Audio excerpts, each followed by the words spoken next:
नमस्कार दोस्तों, पृथक विचार में आपका स्वागत है। मैं हूं देवेंद्र वर्मा। 23 मई 2025। याद कीजिए, ये वो दिन था जब कुछ ऐसा हुआ जिसने समाज के रिश्तों को इस कदर कलंकित कर दिया कि लोग सोचने लगे कि क्या अब वो दिन आ गए हैं कि अब जब भी बात शादी की होगी तो फैसला काफी सोच समझ कर लेना होगा। ये सवाल इसलिए खड़ा हुआ क्योंकि सोनम रघुवंशी नाम की लड़की ने कुछ ऐसा किया जिसने शादी जैसे रिश्ते को कटघरे में खड़ा कर दिया, समाज को वितृष्णा से भर दिया। हालांकि इससे पहले इसी साल आपको याद होगा 3 मार्च को हुआ मेरठ का सौरभ राजपूत हत्याकांड भी बेहद चर्चित रहा था, जिसमें सौरभ की पत्नी मुस्कान ने अपने प्रेमी साहिल शुक्ला के साथ मिलकर सौरभ को मौत के घाट उतार दिया था और शव के टुकड़े टुकड़े करके उसे एक नीले ड्रम में डालकर सीमेंट में पैक कर दिया था। इन दोनों मामलों में फर्क ये है कि जहां मेरठ का हत्याकांड विवाह के बाद हुए अवैध संबंधों का परिणाम था, तो वहीं राजा रघुवंशी हत्याकांड की कथा विवाह से कई महीने पहले लिखी जाना शुरू हो गई थी। यानी सोनम वाले मामले में एक बात बिल्कुल साफ है कि यदि वो शादी के लिए इनकार कर देती तो ये कांड ही नहीं होता, लेकिन ऐसा नहीं हुआ। तो घटना ये थी कि मध्य प्रदेश के इंदौर का एक नव विवाहित जोड़ा राजा रघुवंशी और सोनम रघुवंशी मेघालय में अपने हनीमून के दौरान गायब हो गए। इस जोड़े को आखिरी बार उसी दिन चेरापूंजी के नोंगरियाट गांव में एक होम स्टे से चेक आउट करने के कुछ घंटों बाद देखा गया था। 2 जून 2025 को राजा का शत विशत शरीर सोहरा में वेई सवा डोंग फॉल्स के नीचे एक गहरी खाई में खोजा गया था। उनकी मौत को एक संदिग्ध हत्या माना गया और मामले की जांच के लिए मेघालय पुलिस द्वारा एक विशेष जांच दल यानी एसआईटी का गठन किया गया। शुरुआत में इसे एक संदिग्ध दुर्घटना या अपहरण भी माना गया था और जांच जारी हुई और इस पर व्यापक मीडिया कवरेज और सार्वजनिक बहस देश भर में छिड़ गई। 9 जून 2025 को मेघालय पुलिस ने मृतक राजा रघुवंशी की पत्नी सोनम रघुवंशी को हत्या की साजिश के आरोप में गिरफ्तार कर लिया। अधिकारियों ने आरोप लगाया कि सोनम ने मेघालय में अपने हनीमून के दौरान 3 कॉन्ट्रैक्ट किलरों को पैसा देकर अपने पति की हत्या की साजिश रची। जांच से पता चला कि साजिशकर्ताओं में से एक राज सिंह कुशवाहा सोनम का प्रेमी था और मध्य प्रदेश में सोनम के भाई की फर्म में काम करता था। पुलिस ने सीसीटीवी फुटेज, मोबाइल रिकॉर्ड्स और गवाहों के बयान हासिल किए, जिसमें एक स्थानीय गाइड का वो महत्वपूर्ण बयान भी शामिल था जिसमें उसने दावा किया था कि उसने राजा के लापता होने से कुछ समय पहले इस जोड़े को 3 अज्ञात लोगों के साथ देखा था।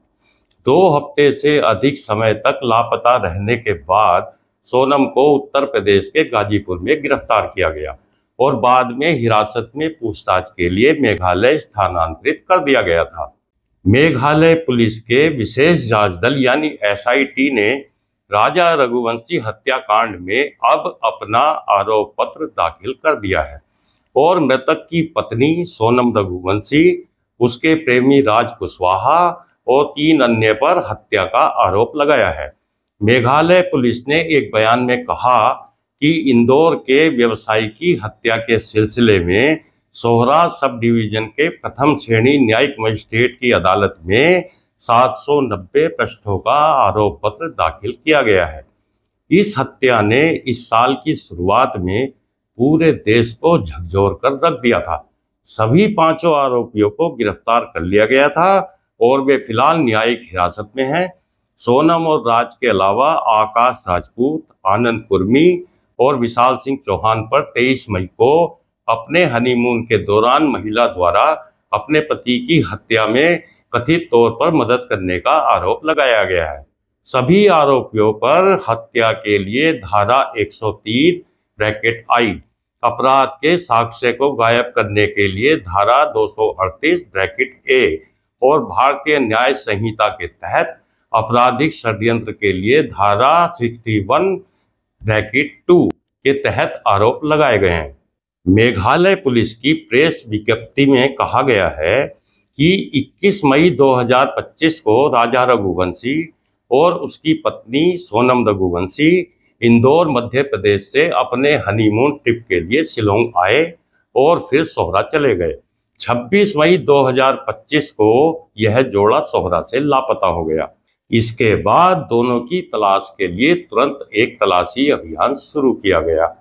प्रेस विज्ञप्ति में आगे कहा गया है कि Sohra police SOT, NDRF, SDRF, trekking समूहों और आसपास के गांवों के स्थानीय लोगों द्वारा कई दिनों की गहन खोज के बाद 2/6/2025 को वेई सावडोंग सोहरा के पास उम्बलई के आर्लियांग रियात कुनोंग्रिम में एक गहरी खाई से एक शव मिला, जिसकी पहचान राजा रघुवंशी के रूप में हुई।